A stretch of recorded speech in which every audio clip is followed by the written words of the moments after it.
may-ari ng isang salon dito. So nagre-reklamo ako dahil sinaraduhan nila dito sa harapan ko. Sa totoo lang, ito yung sarili kong business. Bakit nila sinaraduhan? So kailangan siguro nila ng humingi sila ng pera para buksan yung harap ko. So wala naman lumapit sa akin. So paano ang gagawin ko? Kaya magre-reklamo ako na ginawa nila na isarado yung harapan ko. So ibig sabihin, kung may nagsabi sa iyo, magbibigay ka? Kung may nagsabi sila, kung kaya, magbibigay ako. Hindi ba nila binanggit kung magkano hinihingi nila? Wala namang binabanggit kung magkano nila. Binigyan ka ng warning na babakura niya? Hindi, wala ipabinigyan ng warning. So kailan niya sinetap yan? Pagpasok ko ng umaga ng Sabado, nakaset up na po yan. So bukod sa iyo, ilan pa nagreklamo? Actually si Altisol, pero nagbigay na sila ng ano, kaya inopen yung site nila.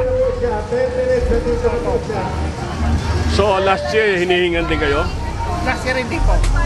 Hindi po, ngayon lang nangyari. At saka ako lang dito ang may bakod, sa lahat wala na. Sinadya na talaga na dito lang sa harapan ko.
Bayad na lang.